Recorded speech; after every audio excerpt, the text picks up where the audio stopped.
నా ప్రసంగానికి లక్షల మంది జనం వచ్చేవారు.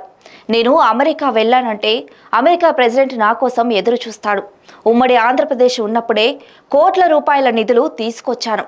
ఇలాంటి ప్రగల్భాలు వింటే ఏపీ రాజకీయాల్లో మనకి టక్కున గుర్తొచ్చే పేరు కేఏ పాల్. అలాంటి పాల్ ఇప్పుడు మళ్ళీ హాట్ టాపిక్ అయ్యారు. ఏపీలో వినూత్న పద్ధతిలో ఎన్నికల ప్రచారం చేస్తున్న ప్రజాశాంతి పార్టీ అధ్యక్షుడు కేఏ పాల్ ఉన్నట్టుండి ఎన్నికల మేనిఫెస్టో ప్రకటించేశారు. ఏపీలో త్వరలో ఎన్నికలు జరగనున్న నేపథ్యంలో అన్ని రాజకీయ పార్టీలు కూడా తమ తమ మేనిఫెస్టోలను ప్రకటించేశాయి. ఇటీవల జగన్మోహన్ రెడ్డి, మొన్న కూటమి నేతలు ప్రకటించిన నేపథ్యంలో కేఏ పాల్ తన ఎన్నికల మేనిఫెస్టోను పగడ్బందీగా ప్లాన్ చేశారు. కేఏ పాల్ ప్రకటించిన ఎన్నికల మేనిఫెస్టోలో ఏపీ ప్రజానీకంపై వరాల జల్లు కురిపించారు. సీఎం జగన్ ప్రకటించిన నవరత్నాలకు పోటీగా దశరత్నాలను ఏపీ ఓటర్లపై కురిపించారు. అధికారంలోకి వచ్చిన 100 రోజుల్లోనే ప్రభుత్వ ఉద్యోగాలు, నిరుద్యోగులకు ప్రతి నెల 6,000 రూపాయల భృతి ఇస్తామని చెప్పారు. ప్రతి ఒక్కరికి ఉచితంగా విద్య, వైద్యం, మహిళలకు 3 విడతల్లో 1,00,000 రూపాయల ఆర్థిక సాయం వంటి హామీలను పాల్ హైలైట్ చేశారు. అంతేకాదు, మద్యాన్ని కూడా దశల వారీగా నియంత్రిస్తామని మేనిఫెస్టోలో పెట్టారు.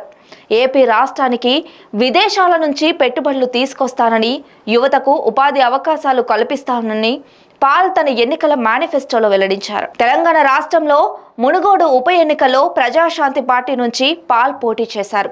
కనీసం డిపాజిట్స్ కూడా దక్కించుకోలేకపోయారు.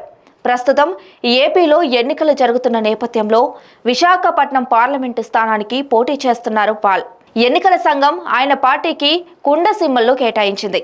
ఈ కుండ గుర్తుతో కేఏ పాల్ విస్తృతంగా ప్రచారం చేస్తున్నారు. పలు చోట్ల కుండలు తయారు చేస్తూ ఓటర్ల మనసు గెలుచుకునే ప్రయత్నాలు చేస్తున్నారు. మునుగోడు ఎన్నికల్లోనే డిపాజిట్ తెచ్చుకోలేని పాల్ ప్రస్తుత ఎన్నికల్లో ఏ స్థాయిలో ఓట్లు సాధిస్తారో వేచి చూడాల్సి ఉందని విశాఖపట్నం ఓటర్లు అంటున్నారు. మరోవైపు తాను వేసిన పిటిషన్ వల్లే విశాఖ స్టీల్ ప్లాంట్ ప్రైవేటీకరణ నుంచి కేంద్రం వెనక్కి తగ్గిందని పాల్ చెప్పడం నిజంగా విడ్డూరం. ఇది తనకు ఎంతగానో ఉపకరిస్తుందని, ఖచ్చితంగా పార్లమెంటు ఎన్నికల్లో గెలుస్తానని పాల్ చెప్తున్నారు.